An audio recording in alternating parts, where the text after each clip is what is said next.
Okay. Well, I'll take advantage of these initial moments to welcome everybody and to introduce today's speaker, who is a friendly face. And this is going to be the second lecture out of 3 on China's foreign and security policy throughout the Cold War to essentially nowadays. Chisako Masuo is one of the top China watchers in Japan, and Japan is one of the best place for China watchers because of cultural, historical, of course, and geographical proximities, and also because of the long history of looking at international affairs through the prism of an empirical approach that prizes hard data and raw materials such as archival resources, but also other primary sources, including fieldwork interviews and official documentation. And so I would like to stress that we are very fortunate here to have one of Japan's best China watchers. And Chisako is an associate professor at Kyushu University at the Graduate School of Social and Cultural Studies, where she focuses on current Chinese affairs especially, but has also worked on modern Chinese history. And she's also a research fellow at the Japan Institute for International Affairs. And so without further ado, we would like to welcome Chisako, who will give us a talk on one of her fortes, which is the bureaucratic politics behind China's maritime posture, because we like to think that China's posture is somehow cohesive and coherent from within. But Chisako will shed light on a very little known facet, that is the State Oceanic Administration that was in charge of this, in a sense of also of, as you will see, of driving China's jostling in its near abroad, specifically in the East China Sea. So without further ado, Chisako, the floor is yours, and thanks again for being with us today. We very much look forward to your talk. Thank you so much for your kind introduction, Giulio. Yes, well, today I'm going to talk about the organizational history of China's State Oceanic Administration. Let me share my PowerPoint.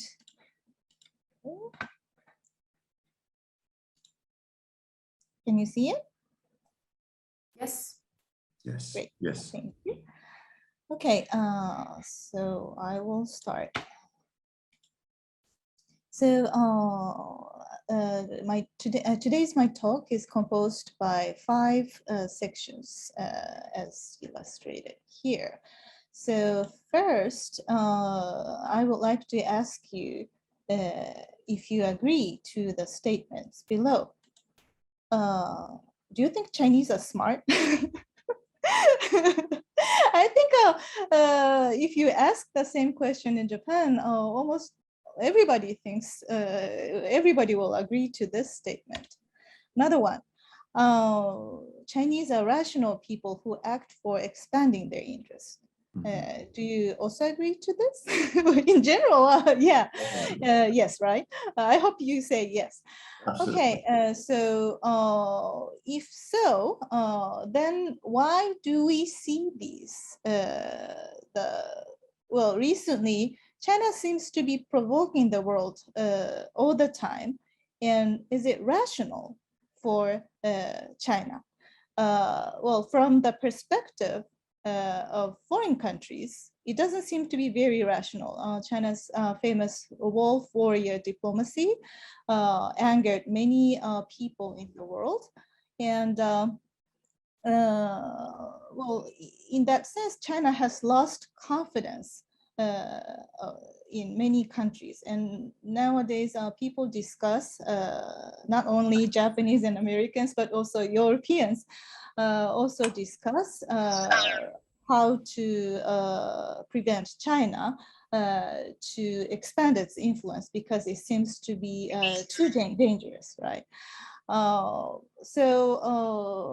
Provoking the world doesn't seem to be very rational, but why does China do this?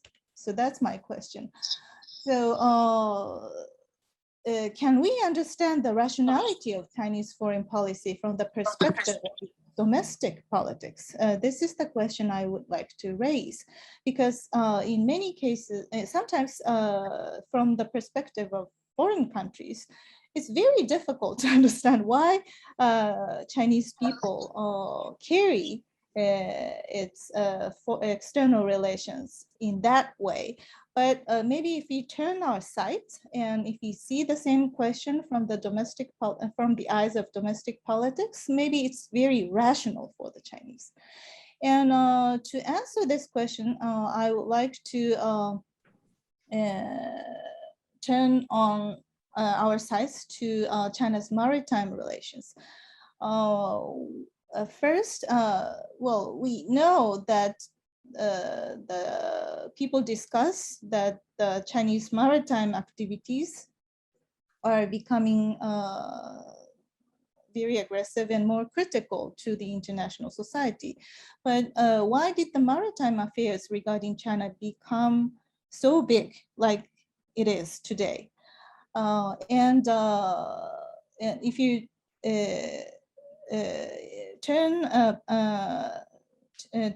look back the history, it was about in 2000s when China became Chinese activities on the maritime domain become very aggressive.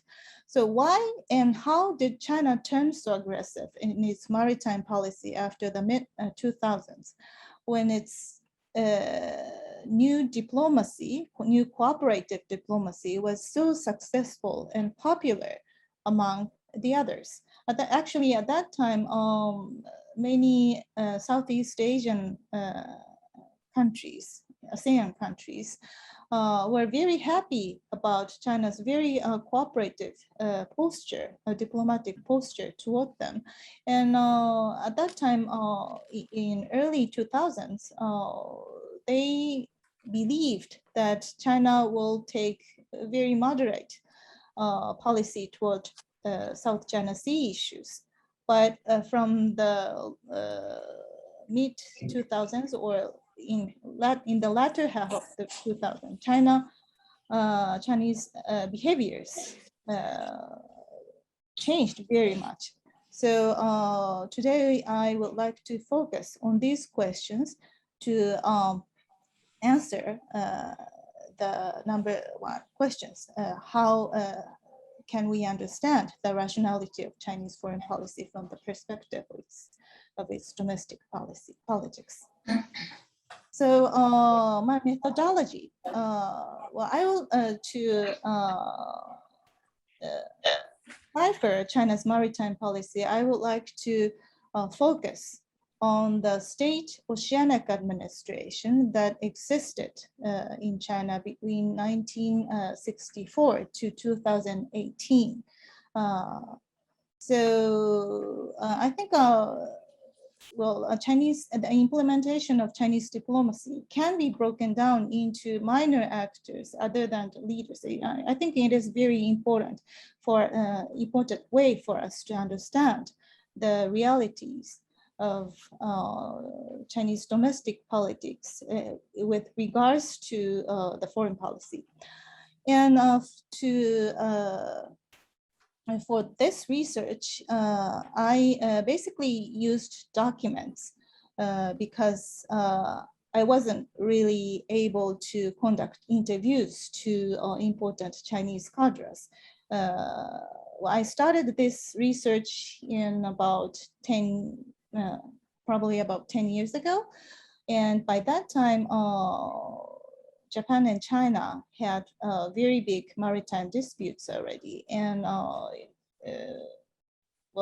many Chinese cadres were very nervous about receiving interviews from a Japanese. So I wasn't really accepted by them. So I had to focus on the documentary research. But to do this, I used the China's old socialist system. In the traditional socialist system in China or in many others like Soviet Union, many ministries and bureaucratic organization formed a unit, so and operated, of course, companies, but also the unit used to be the unit for the workers' life and schooling for kids and everything. So as a bureau that established in 1964, SOA also had its own newspapers, periodicals, and they collected its own statistics, and it also ran its own publishing company. So I tried to collect those materials to understand China's maritime policy. And in general, the organizations, ministries, and bureaus under the State Council, the government of China, are more open for resource publication because of the need to mobilize a huge number of local cadres all over China. So in general, it's not very easy. I think it's not very easy to reach out to the documents published to the CCP. Well, of course, the very important ones we can see on the news, but there are many inner documents within the CCP, the Communist Party of China, and also it's very hard. It's also very hard to reach to the documents published by the People's Liberal Army, PLA, the military. So, but on the other hand, the information on the State Council, it's relatively easy to collect because it's a government and all the people in China is administered by the government. So, the government is an open organization in general, and it's more positive about releasing the news. So that's why I tried to focus on SOA, the State Oceanic Administration, about 10 years ago. So, within the State Council of China, SOA was the main actor responsible for the civilian maritime affairs. And of course, when it comes to the military affairs, it's the PLA who administer the affairs. But civilian affairs are taken care of by the SOA. And its mission was to secure Chinese national interests, both in its maritime territory and international zones related to the ocean, such as the Antarctica, the Arctic, and the deep sea. But of course, SOA worked closely with the PLA Navy since its foundation in '64. And SOA was a bureau level government, not the ministry level government. But it's very interesting to see its domestic presence changed depending on its relations with the central leaders and political atmosphere at that time. In general, today I would like to emphasize nationalism worked in favor of SOA. Okay, so before I really begin to before I demonstrate my analysis, I would like to mention briefly about Chinese understanding on the maritime domain. Well, this is the general graph, illustrates the international order, maritime order under the United Nations Convention of the Law of the on the Law of the Sea, UNCLOS. And in this graph, which is the most important vertical line, do you think? It's usually this, right? Wait. This line, isn't it? Because it's the longest, right? Okay, so this line is between the territorial sea and exclusive economic zone or continental shelf. Because here, until here, one country, well, this graph was created by the Filipinos, so they illustrate archipelagic islands, many islands and waters inside between the islands. But in general, you know, you from the land or the continents, you have 12 nautical miles of territorial sea. And until then, you have the sovereignty, right? And then after, beyond that, there is the international space, international airspace and high seas and etc. So this coastal country can have exclusive economic zone or continental shelf beyond the line, but they don't have the sovereignty. They only have sovereign rights, which is basically about the economic rights. So the zones, the water and the space beyond this line basically belongs to the international society. However, Chinese understanding on the maritime order, which is the most important line in this graph. Well, this is a map carried by the PLA Daily. So in 2010, after China's ratification of the UNCLOS. And it illustrates that the most important line is here, right? And until here, China claims, well, if this is China, well, China claims this until here, the entire area until here is the maritime territory or jurisdiction water of the coastal country. Well, this word, maritime territory, is a special word used by the Chinese. They sometimes also call it as blue territory or blue, well, something like that. But you know, if you pay attention to what this line is, it's very clear that China sees that the outer border of the exclusive economic zone or continental shelf is this line. So Chinese understanding on the maritime order is somewhat different from the regular understanding in the international society. And in Chinese understanding, beyond this line is the international public water, or in the seabed, they have the international seabed, beneath the water.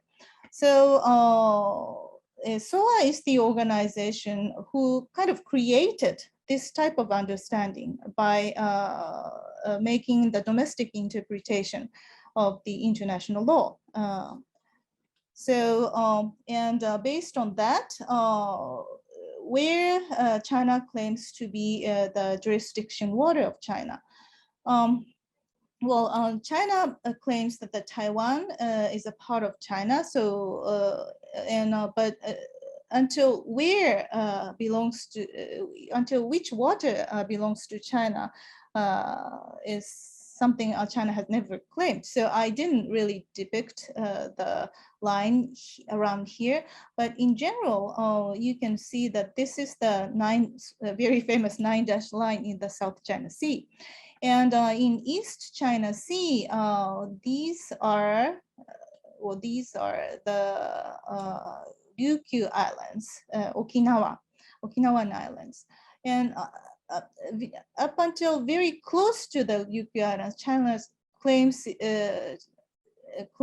that there is the continental shelf extended from the Chinese continent, and China claims most of it should belong to the Chinese jurisdiction water or Chinese maritime territory. And well, in East China Sea, China also China also claims a very vast area like this. So but strangely, China never really published this map by itself. It seems that there is some sort of hesitation about publication. But according to Chinese statistics, the size of its claiming jurisdiction water is 3 million square kilometers. And 51% of it is the 51% of it duplicates with other countries' claims. Because Chinese understanding, China, as you can see, China always try to claim as much as possible. And it's very difficult to justify why China wants to claim such huge ones. China, for example, here, Japan claims that the East China Sea should be divided into half and half, but China basically claims everything, and the same goes to the South China Sea. So the disputed water is very big, and it's equals to about the size of Mongolia. But if you pay attention to the disputed water, the responsible domestic authority for such water varies depending on how you frames the issue. If you see it to be an international dispute within the domestic system of China, it should be MOFA, Ministry of Foreign Affairs, to take care of such water. But if you see that all of the water belongs to China, then on the civilian sphere, it should be SOA who takes care of the disputed water. So from here, I would like to introduce the organizational history of the SOA. So, oh, sorry, there are too many letters, but I will try to be brief as possible. Well, SOA was established in 1964, as I have mentioned before. And it was a very small organization. Well, first, it was established under the State Council, but then during the Cultural Revolution, starting from 1970s, it was transferred to the Navy's control. So there were many naval officers who took the positions within the SOA. But this was a very interesting time because, you know, China was not able to join the United Nations until 1971, right? And when China joined the United Nations, the UN had already started a very lengthy negotiations about the new maritime or international order. And then that gradually reached to the conclusion of the UN Convention on the Law of the Sea.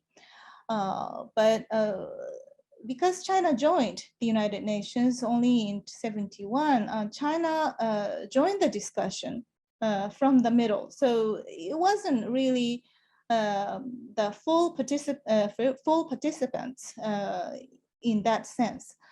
And but before China joined the UN in late 1960s, I think it started from 1967. The UN, one of the UN commissions made a resource investigation in the East China Sea. And they reported that there was a huge petroleum reserves near the Senkaku Islands. Well, later on, it was reported, it was confirmed the resource was much smaller than predicted, but the news made many people excited about it. And Taiwan started to argue that the Senkaku or Diaoyu Islands, Diaoyu Tai in their words, should belong to the Taiwan, to the Republic of China. And after that, China also started to claim that the islands belong to China. But clearly, there is a very close connection between the two different arguments about the resources and the UNCLOS. And actually, China's one of the early news release in the People's Daily about Chinese claim on the Senkaku Islands reported the importance of the continental shelf in the international society. So we can see that China paid attention to the maritime rights that the continental shelf might bring to China, and then started to argue that the Senkaku Islands should belong to them, or Diaoyu Islands in their languages. And China also attacked South Vietnamese who protected the Paracel Islands in 1974. So when the SOA was receiving the control from the Navy, there were so many new events happened on the maritime domain regarding China.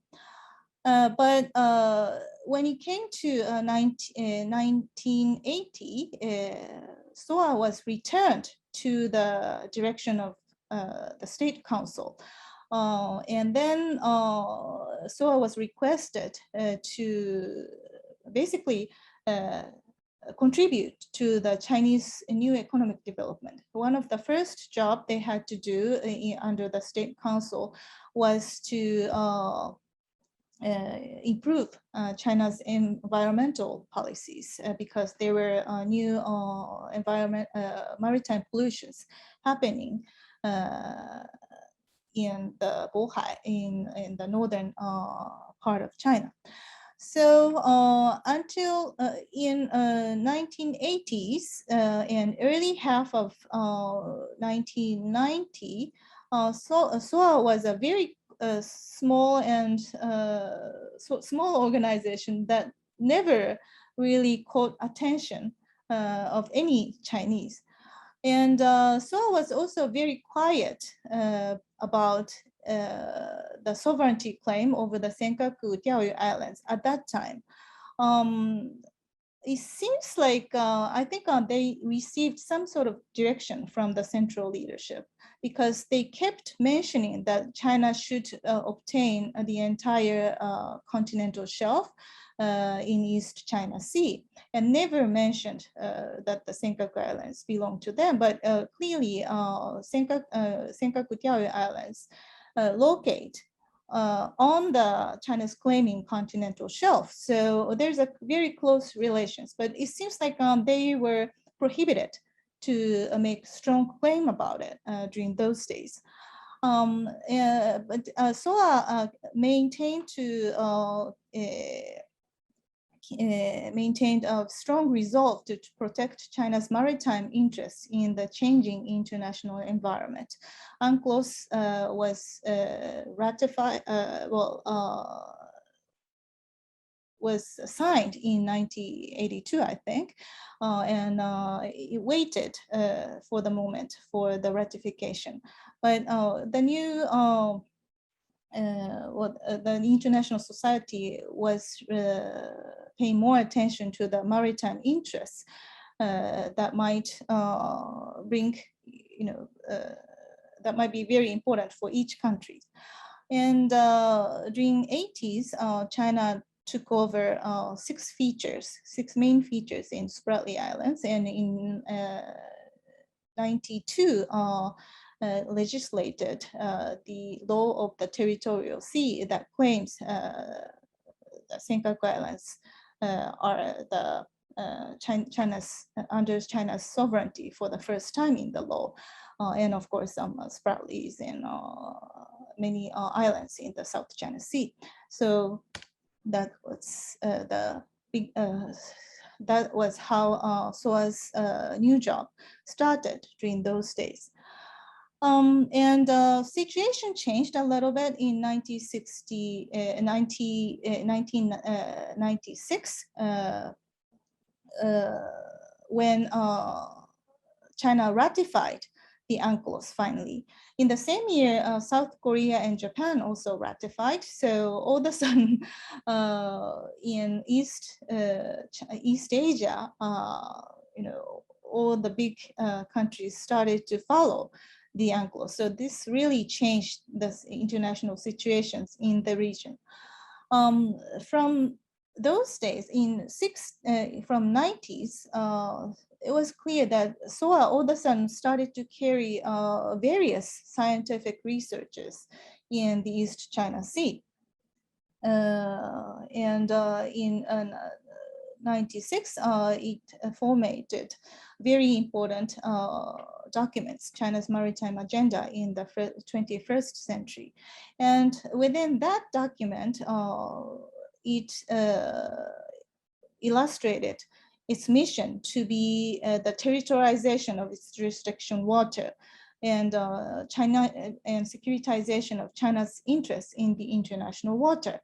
So SOA had been very ambitious to protect China's maritime interests in any case. And according to its own understanding on the new maritime order, it tried its best to protect and claim China's maritime interests in the international society.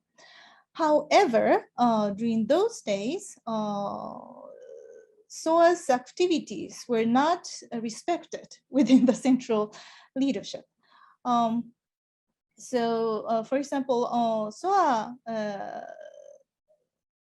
proposed that China should become a maritime strong power in 1996, but they didn't have any response from the central leadership. It only mentioned that in their own document. So it wasn't really easy for SOA because I always felt unrespected by the domestic society. But it tried to do its best. Strangely, it was because of Japan, SOA's efforts caught attention from the central leadership. As I have mentioned, in later half of 1990s, SOA conducted various scientific researches in all over the East China Sea. And during that course, its scientific vessels intruded into the territorial water of Senkakus that is controlled by Japan regularly. So Japanese government started to make a lot of protests to the Chinese leadership. And only after the discussions were held between the ministerial level or even the top leaders level, Chinese leaders realized that this is a big problem. So for the moment, the central leaders agreed with Japan to establish a new system to notify the other side about the conduct of scientific researches about 2 months before before the actual researches. So the two countries established new system in 2001.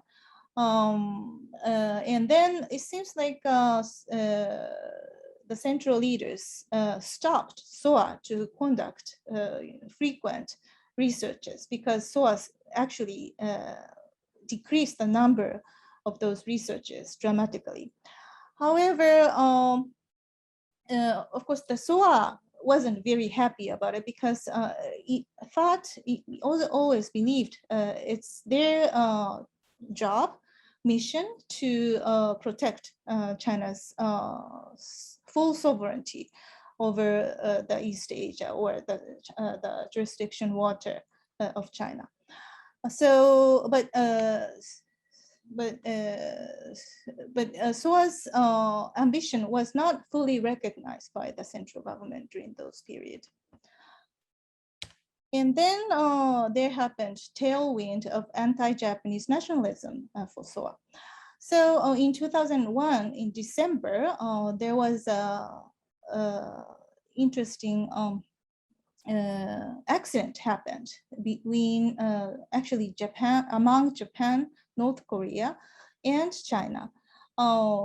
Japanese side found that there were unknown vessel in the East China Sea. Actually, was found, I think, here first, and then it started to follow. Because it was, I think the vessel was conducting some sort of researches. Sorry, I forgot the details, but it started to follow the vessels. Later on, the people found it to be a North Korean spying vessel. But then the vessel tried to escape and came here, overcrossing the intermediate line between China and Japan. And there, the North Koreans started to fire against the Japanese, and Japan's side also retaliated. And in the end, North Koreans used the bomb, its own bomb, to commit the suicide and sank by itself because they were so afraid of being found by the Japanese. And in this course, of course, Japanese side also used the weapons. And internationally, according to our understanding, it's not a problem because the accident started here on the Japanese side of the East China Sea. So that decides the legal position of the incident. But Chinese side, SOA, made a huge protest within China, arguing that it was the first case this militaristic Japanese used the weapons against the Chinese after the war. So it made a very sensitive propaganda within the country,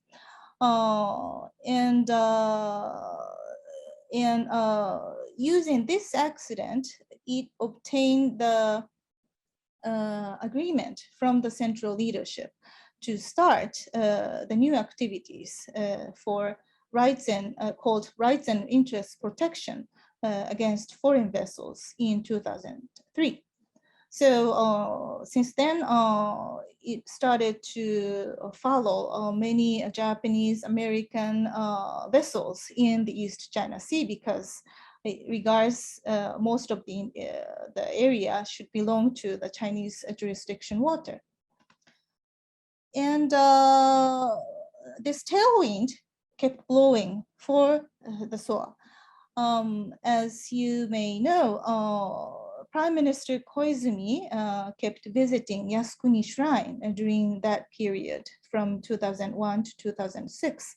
So this really infringed Chinese nationalism against the Japanese because many Chinese believed that Japanese remorse, Japanese reflection about its invasion against China isn't enough, and Japan should make more apologies.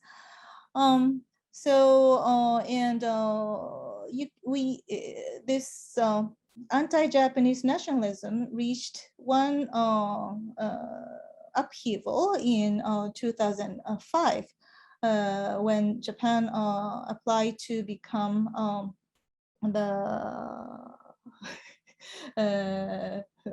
I cannot say the word, applied to become the non-permanent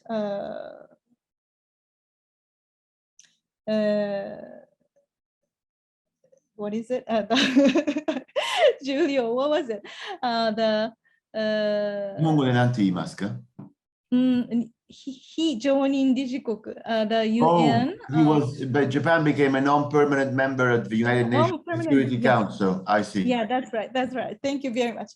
And Chinese were very angry about this application. So they made a huge national demonstration against Japan in April 2005. Thank you very much. And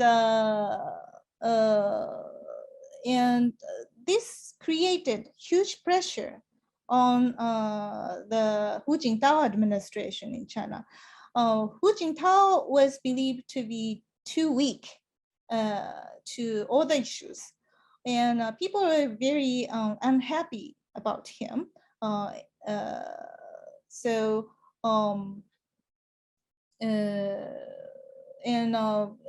The regime also understood that the public opinion wasn't very happy about it.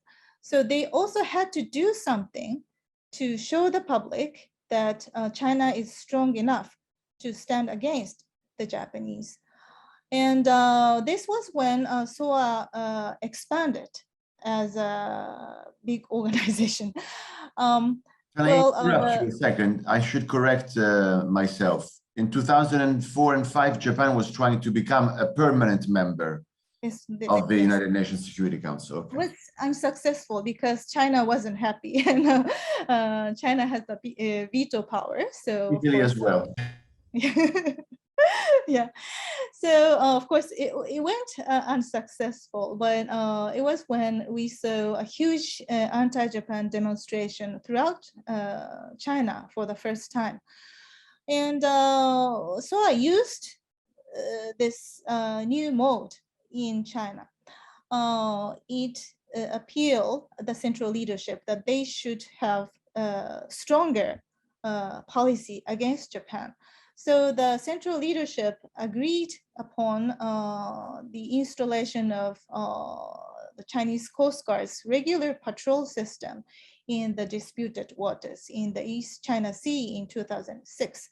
At that time, SOA had China's maritime surveillance established a few years ago, but of course there were many different law enforcement bodies within China. There were 5 of them, and SOA wasn't able to have the coordination function about over other 4 at that time.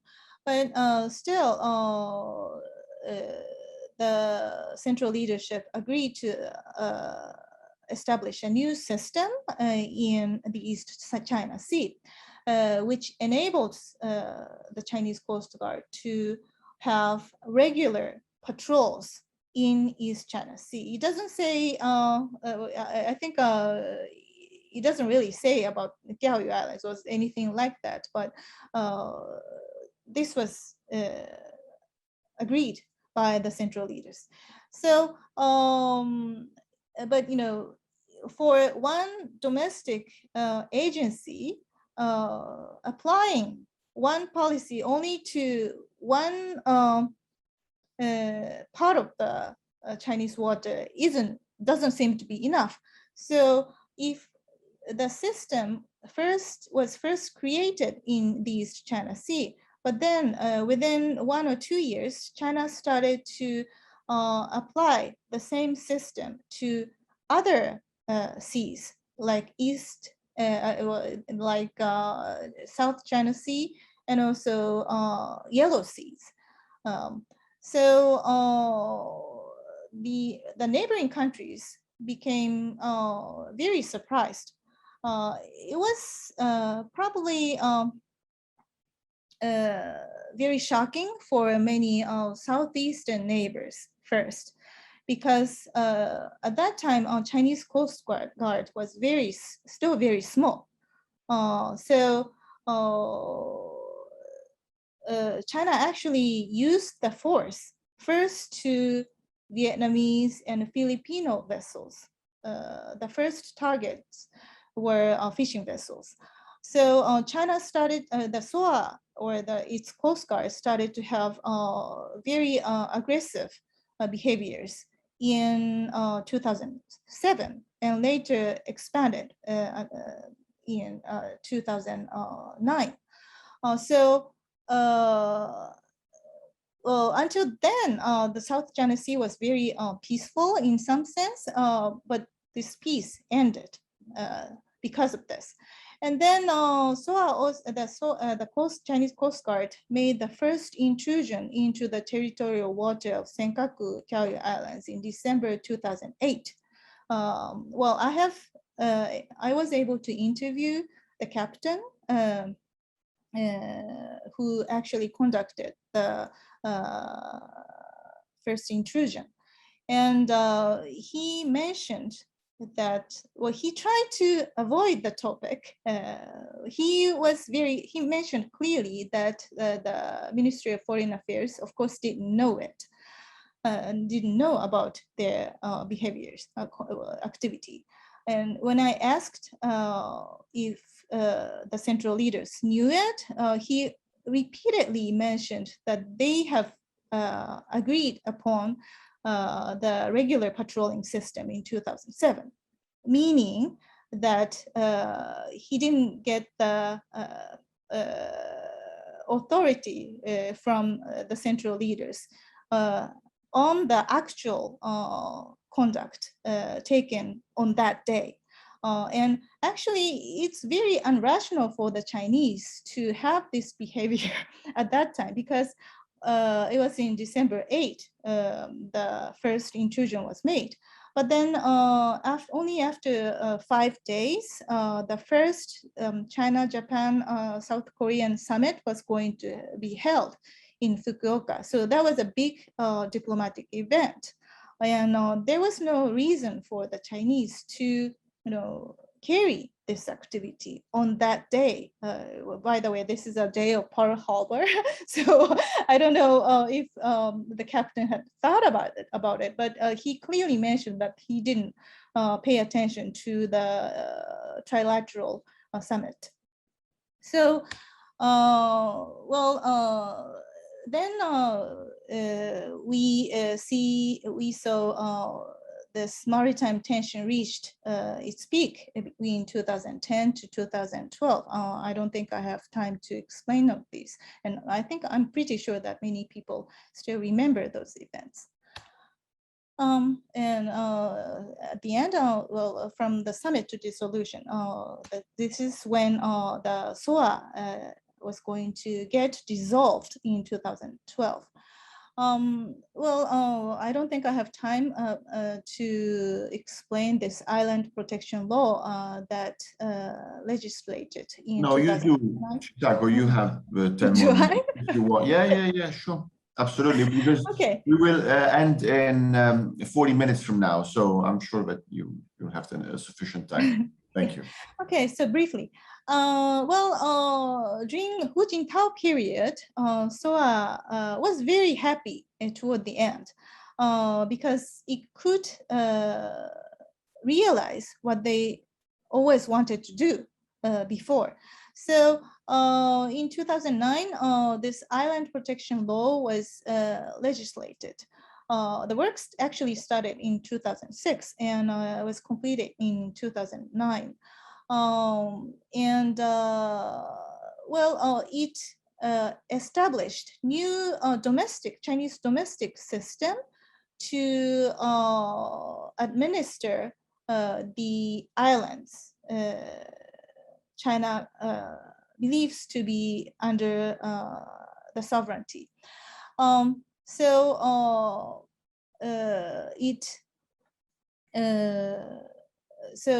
They created a new system like this. I think probably it's easier for me to use this graph. So the new system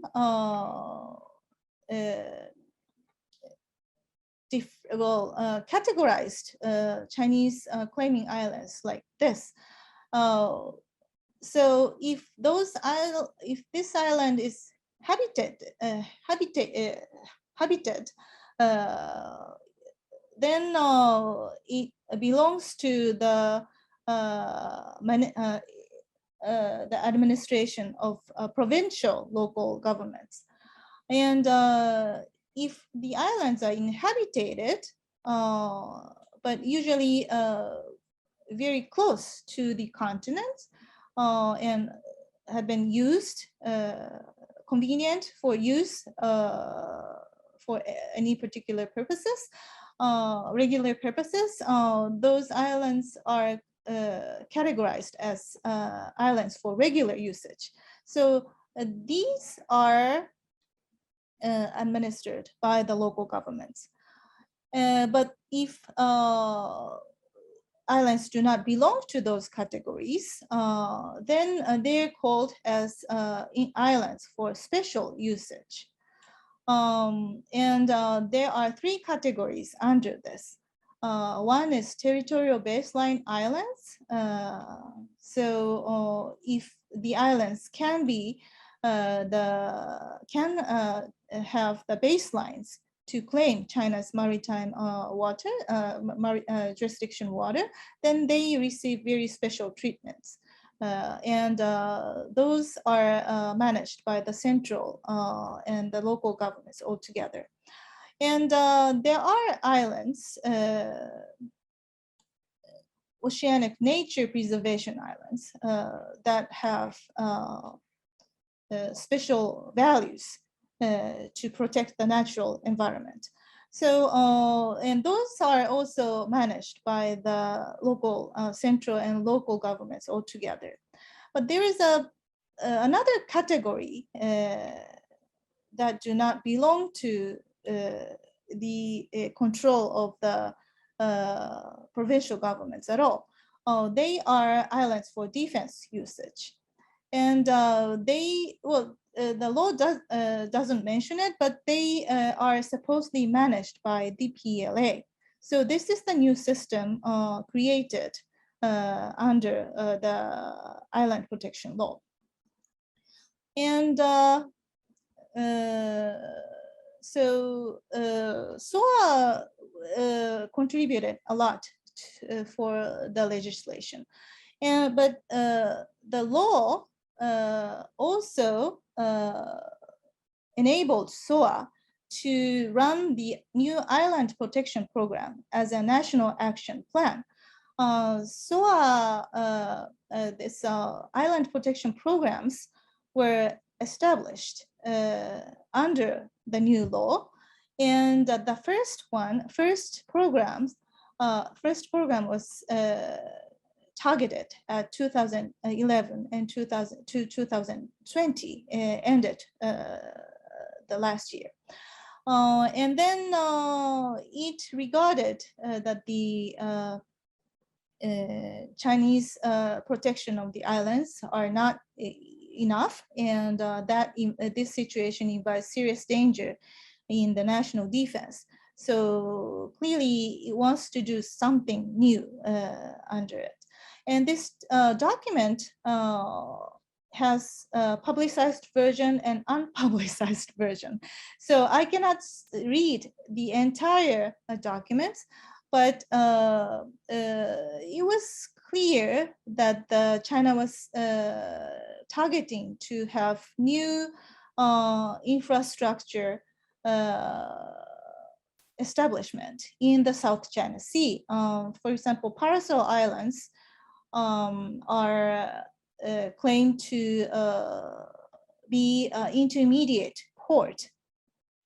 So in Paracel Islands, the Chinese under this new action plan, China wants to create a new intermediate port for something.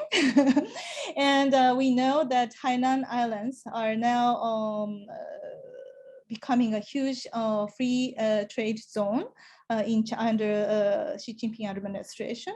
But after beyond Paracels, there is Spratly Islands. And in this publicized version, we only know that China was planning something in the Spratly Islands. So there's a clause of the Spratly Islands, but the inside of it, the real contents are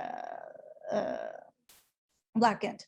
So I think this was the main, I believe this program provided the foundation for the reclamation plans in the South China Sea. And under the law, it was very clear that the reclamation was a product of collaboration between the PLA and SOA with the permission from the central government, because under the law, the new plans in the defense islands have to be ratified in the related organization under the State Council. So that means SOA has to cooperate with the PLA. So this was a new plan. So I think SOA was very happy to conduct new activities in the South China Sea to claim China's sovereignty over the place.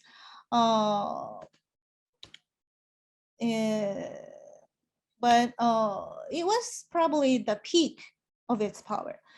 In November 2012, Chinese Communist Party officially announced to establish China to be a maritime strong power. So SOA always proposed that China should be a maritime strong power in 1996, but it was this time its aim was recognized by the central leaders finally. So of course SOA was very excited, the SOA staffs were very excited. You can see that in their documents. But there was a reorganization with regards to the maritime, China's maritime policy in March 2013. Well, at that time, SOA expected itself to be upgraded as a ministry, but it didn't really become true. So there was some disappointment.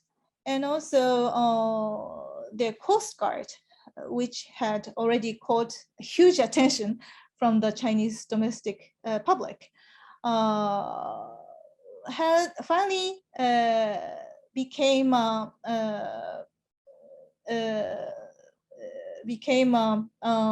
how should I say, top organization to oversee 4 other law enforcement bodies. So SOA was very happy about it because it always wanted to have this type of coordination power to oversee other maritime law enforcement bodies. But this Chinese Coast Guard, integrated Chinese Coast Guard, was decided to receive supervision from the Ministry of Police. So there was some disappointment. And after Xi Jinping took power then in 2012, SOA's activities has been strictly constrained by the central leaders. It was very clear.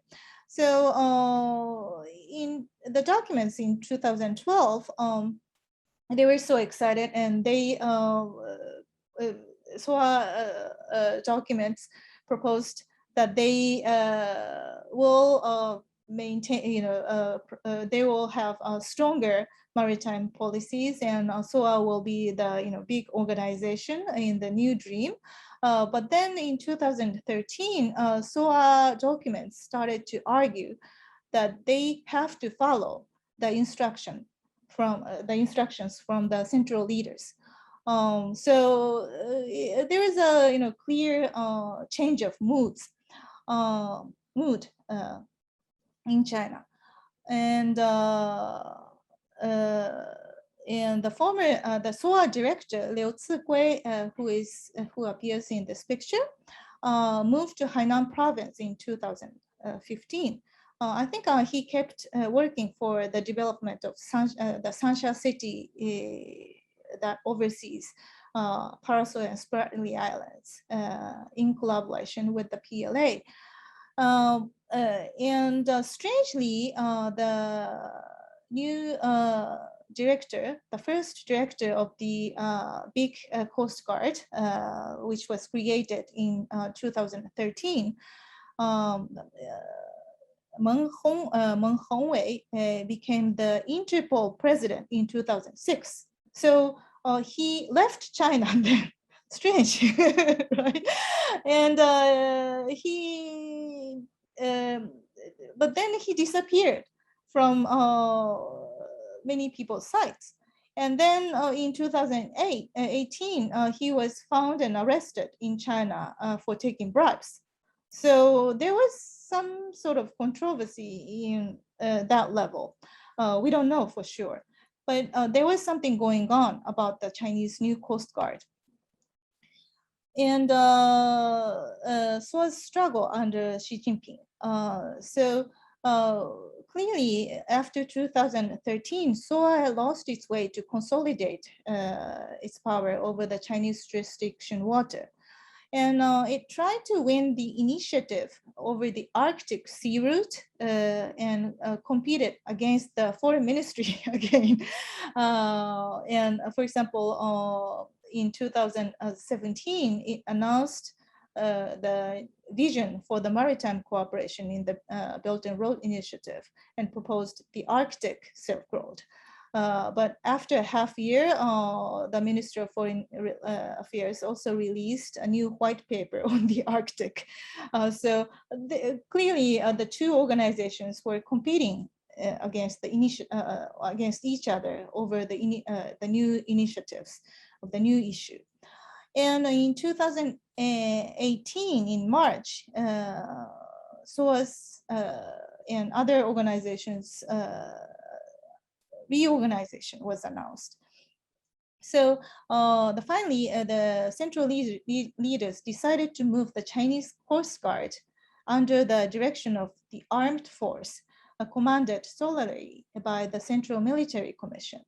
And the SOA proper was also split under the three organizations, such as the Ministry of Natural Resources, Ministry of Ecology and Environment, and National Agency of Forestry. So the SOA, that existed from 1964, was all of a sudden dissolved in 2018. And at that time, within the reorganization announced in March 2018, the leading committee for the Central Affairs was also established.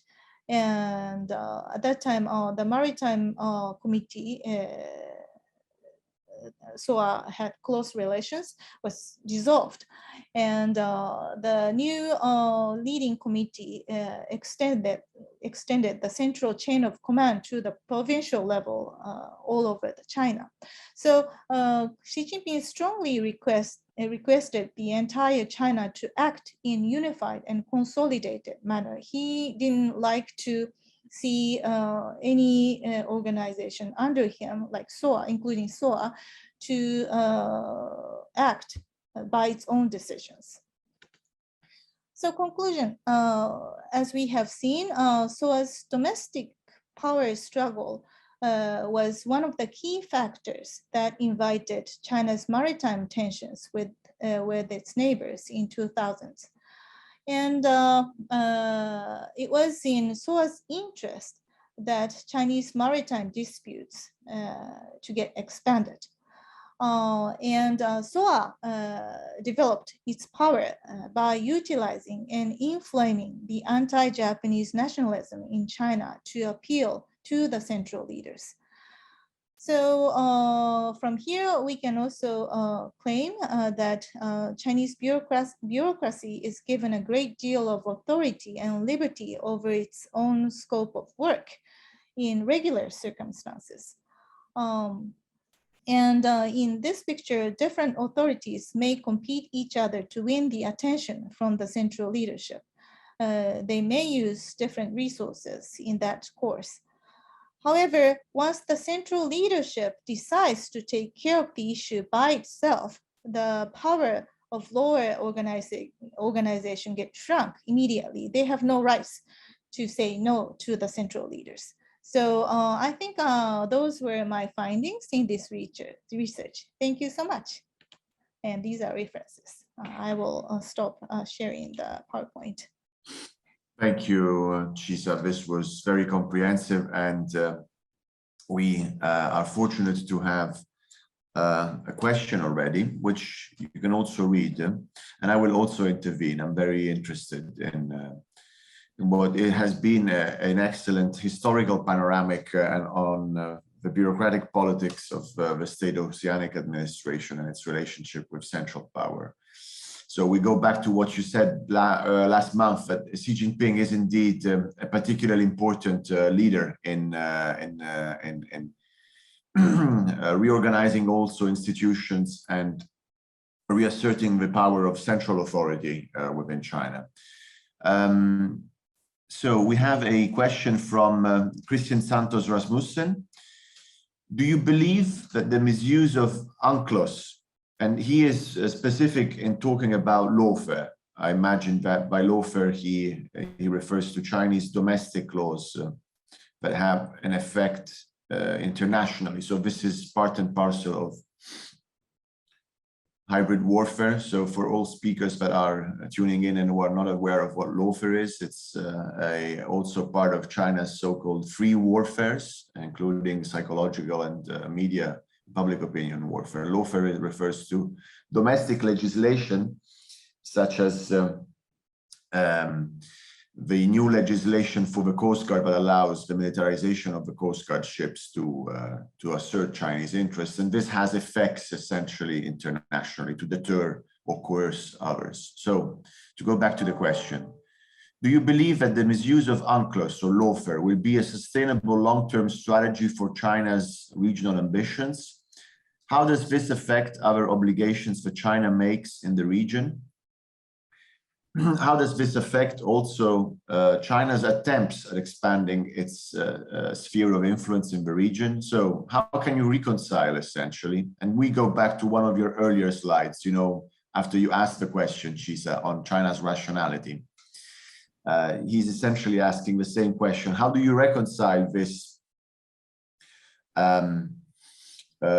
salami slicing assertive policy at the maritime domain with its peculiar understanding of UNCLOS and its lawfare initiatives on one hand, with China's interest in expanding its sphere of influence and of course its claim that it wants to, that it abides by international obligations in the region. So for instance, I can think of China's negotiation of a code of conduct with ASEAN countries. How do you reconcile the two? Can ASEAN nations, for instance, give credence to Chinese promises of a code of conduct? Do you see the question? Well, this is a very difficult question. Overall, how should I say? I think Chinese domestic power is stronger than its international consideration. Within Chinese domestic system, all the organizations responsible for certain affairs have to do their best in accordance with the central the policy given by the central leadership. But because China doesn't have the election system,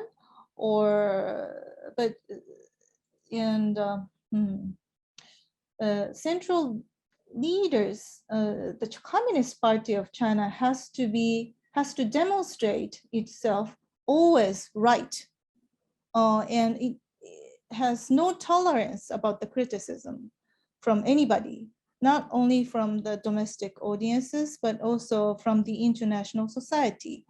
So they have to protect their face at their best. And to make the domestic public believe that they're right, they're the communists. So the communists have to bring the public toward something better, right? This sense of development is very important within the Chinese society. So they ask the subordinates to establish very detailed domestic plans to reach their aims. Communist Party always make clear what are the aims for China to be achieved within like 5 years, 10 years, or 15 years. And the cadres have to follow it. And under Xi Jinping, they have to reach very severe, numerous targets. Otherwise, they can lose their jobs.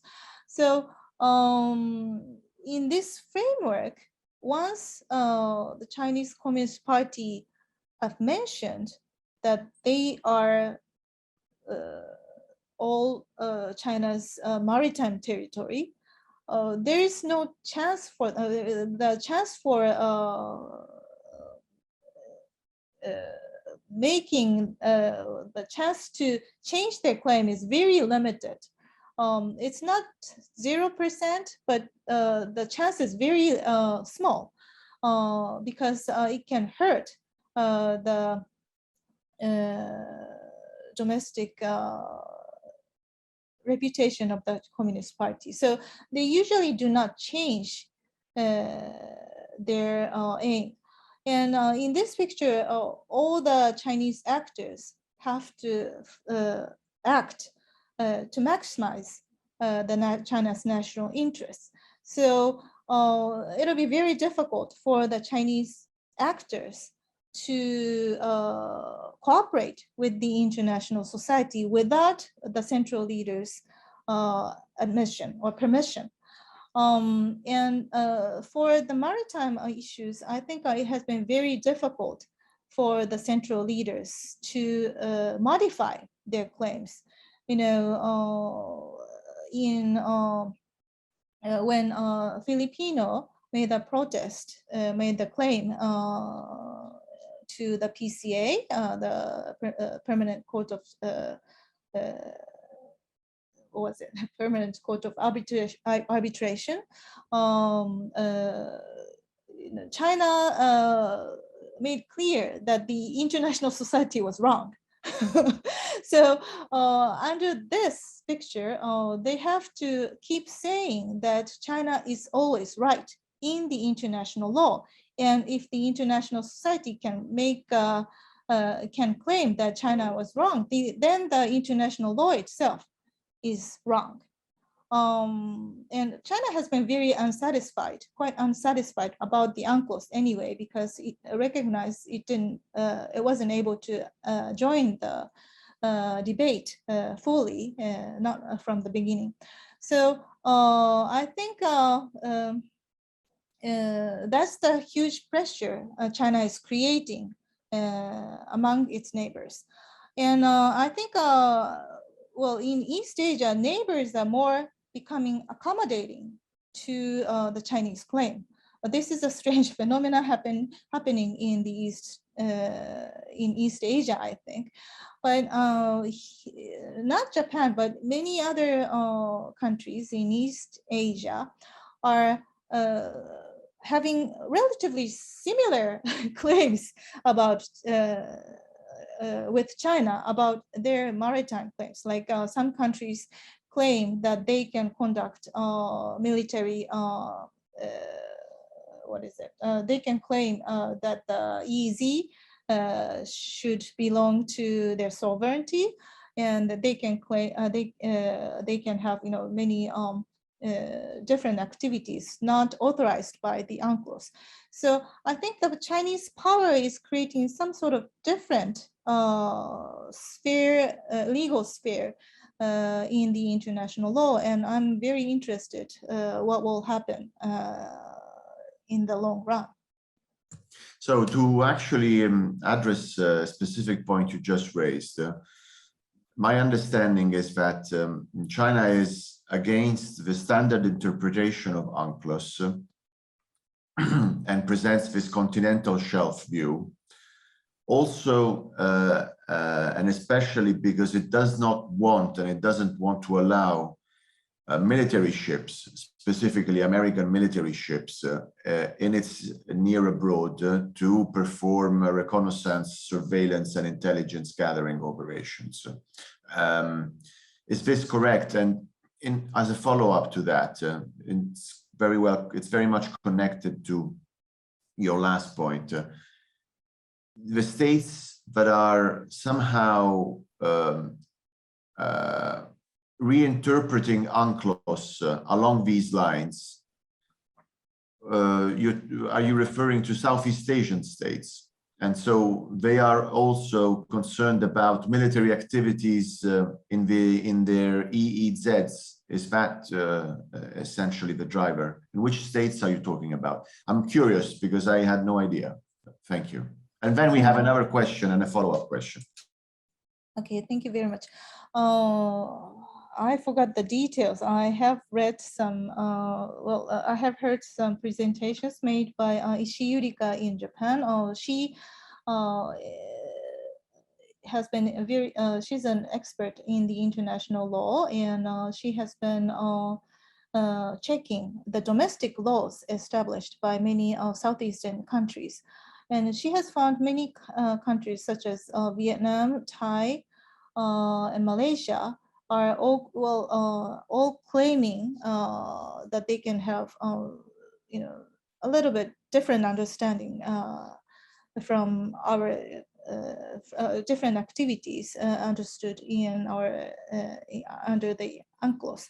So I'm sorry, I don't remember each clause, but I think after this maritime disputes became so big, many Southeast Asian countries have been changing their domestic laws similar to China's effort. Thank you. I would ask you two questions, if it's okay. One is a follow-up by Christian Santos Rasmussen, and he's curious about China's Arctic Silk Road. Specifically, again, in a sense, it's related to the former question. So China has been investing in icebreakers for an Arctic Silk Road, which will considerably lessen the time to reach rich European markets at the end of the Eurasian continent. And while the relationship with Russia is improving, Christian claims that the relationship with the US, Canada, Norway, and Denmark, other Arctic states is actually worsening. Do you think that the Arctic Silk Road will be successful given this climate? I mean, the biggest Arctic state is really Russia, so that's probably the starting point of this conversation. The other question I have for you, Chisa, is a bit unrelated. My understanding is that there is action-reaction dynamics at play with regards to China's assertiveness also on the Senkaku Diaoyu. And one key factor in my understanding for the 2008 assertion of sovereignty, which oddly enough, if I'm not mistaken, was also in the punch of the face of Wen Jiabao, because there was a Fukuoka summit in December of 2008 between Japan, China, and South Korea. And apparently even the premier back then was taken aback by the two State Oceanic Administration vessels who were around the Senkaku Diaoyu waters for 9 hours. But my question is, in 2008, you also have China caving in to Japanese understandings of UNCLOS, indirectly at least, because there is this agreement on principle on the exploitation of gas fields that straddle the median line between Japan and China, which is, of course, as you know, to avoid politicizing the issue, both parties would claim that it was not an assertion of the actual EEZs. But still, if indeed the development of gas fields would happen, the joint development of gas fields would start at the very median line that Japan claimed. This, to me, looks pretty much like China caving in to Japan. And so my question is, the Chinese central leadership was weak, but it still caved in to Japan. And then do you think it's possible to think that the State Oceanic Administration was reacting to the 2008 deal? And to complicate the question further, what role did the PLA play?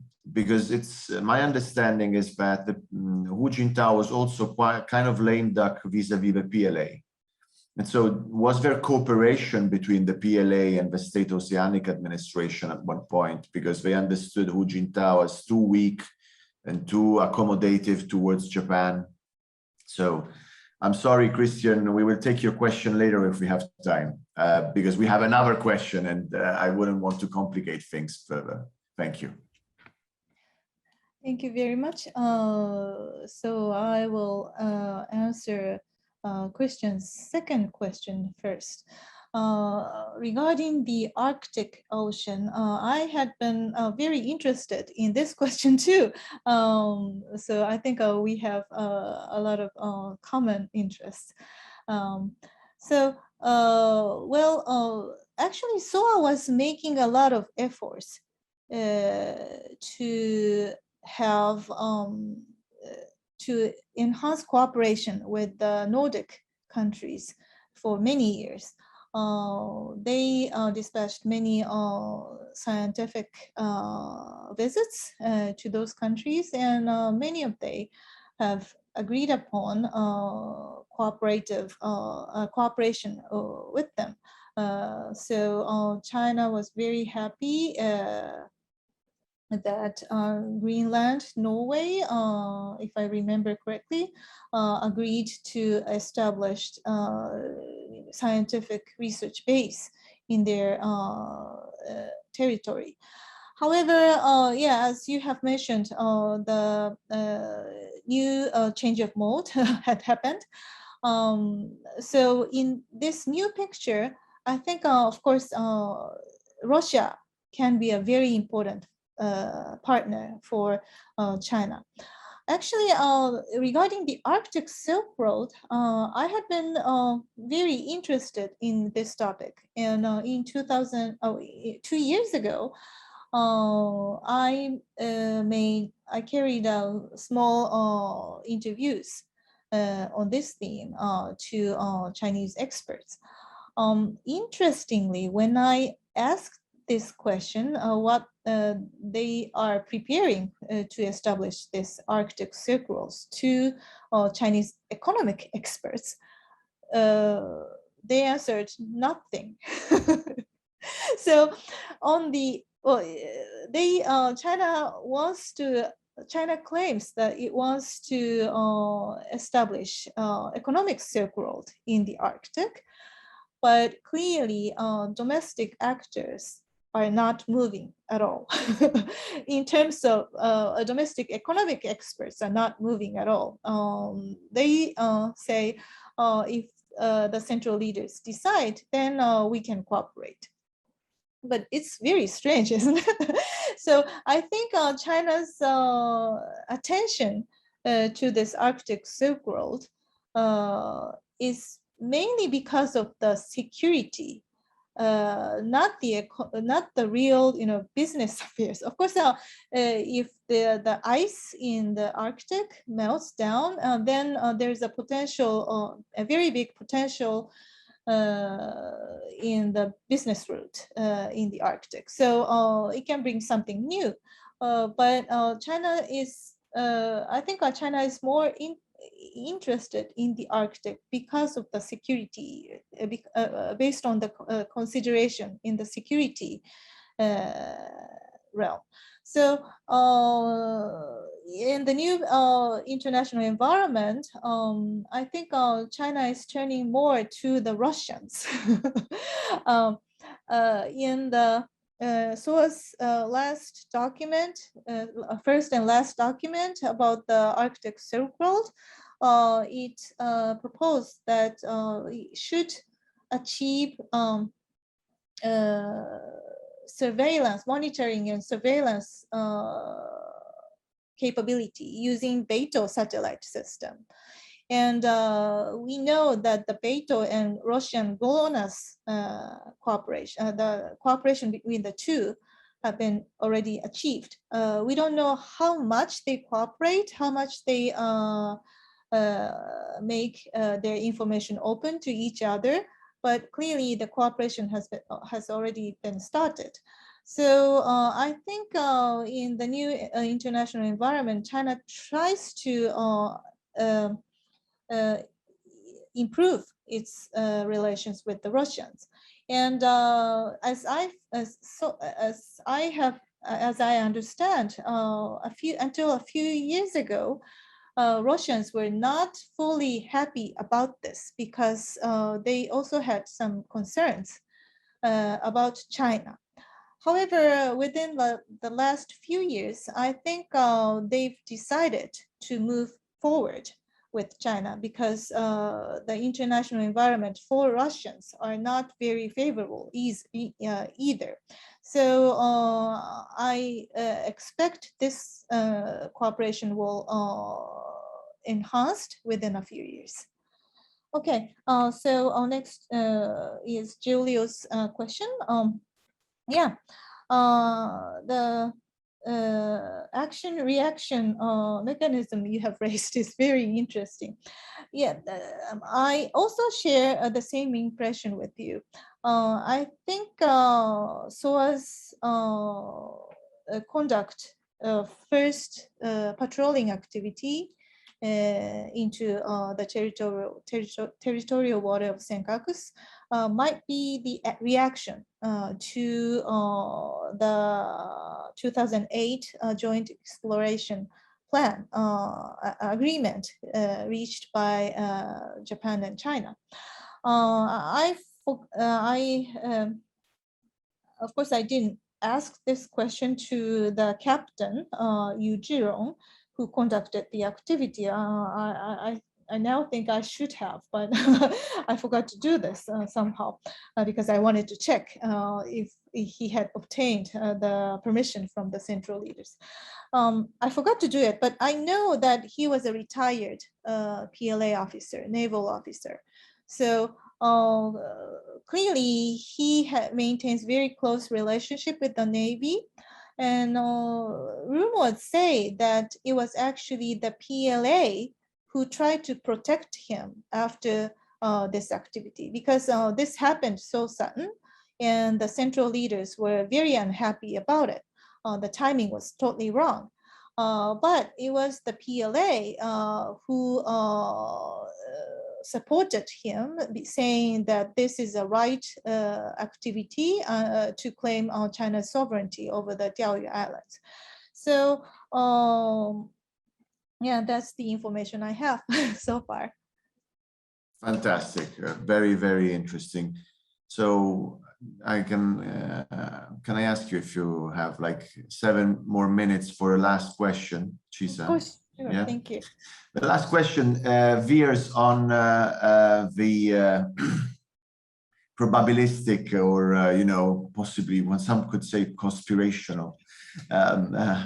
Actually, Christian, you can turn on your camera and ask the question if you prefer. Alternatively, I will just read it. So, okay, he's in a silent place, I'm sorry. Why is it that Chinese authorities are asking people to stock up food and basic necessities? And Christian raises a couple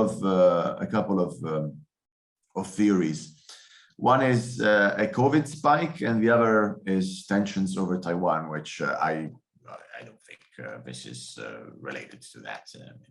But what do you think? Is there a reason behind the Chinese authorities asking its own people to pile up food and to stock up food and basic necessities? Chisa, if you followed, it's a bit outside of your remit. This is a very interesting question. This reminds me the situation in 1969 during the Cultural Revolution. You know, well, actually, it was Mao Zedong who decided to attack Russians on the Zhenbaodao, the island between China and Russia. But then Russians retaliated very severely. And then to consolidate people's support on Mao Zedong, he actually used this international risk to consolidate his power. And he ordered people to dig many tunnels to hide themselves in preparation for Russian attacks, nuclear attacks over China, and started to prepare for the war. I don't think he was very serious about it, but I'm not really sure. But probably he was using this sense of risk, international sense of risk, to mobilize people's support for him. And maybe similar. There is a similar domestic situation in China now. That's my understanding. Right, and so to spell out what you're implying and blame me, there is a historic 6th plenum that is taking place in China with Xi Jinping essentially, from the looks of it, remaining at the helm of the presidency of the People's Republic of China for a very extended, if not infinite, or well, we're all mortal, but a very extended period of time. And so what Chisa is implying is that this crisis mode is being actively could be actively manipulated for domestic political reasons, to mobilize public opinion and rally around the flag and rally around the leader, which is in a sense it reminds us, Xi Jinping, in some ways also of Mao Zedong's revolutionary politics somehow. I guess this is what you implied. Oh, yes, that's right. I think he's enthusiastic about the domestic games, basically, and he uses the international scene to achieve his domestic power which he wants to consolidate.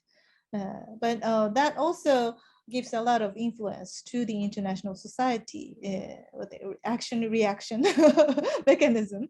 And probably this is time for us to consolidate the cooperation among us too. Absolutely, absolutely. And then to conclude on, from our side of the story, we are not immune also from politicizing China, and as the infrastructure bill in the US makes it clear, of taking advantage of the China challenge and the politics surrounding the China challenge to also push for economic initiatives that are not necessarily connected with China. So it becomes a legitimizing international crisis, and the relationship with China can become also a legitimizing tool for us more and more these days. That's right. We are so lucky to have had you today. This was again another fantastic window on Chinese domestic and especially international affairs, but especially you made clear that foreign and security policy is really based on domestic politics and in this case bureaucratic politics, and we came out wiser and more knowledgeable. Thank you very much, Chisa. We are also very lucky to have you in the flesh at long last in Florence next month for a talk which will also be eventually available online on China's tech innovation specific to the space industry. And of course, an industry which is highly strategic and has dual use implications. And this will be on December 17, if I'm not mistaken, in the morning. And for all of those of you who are in Florence at EUI, we look forward to seeing you also in the flesh. Thank you very much.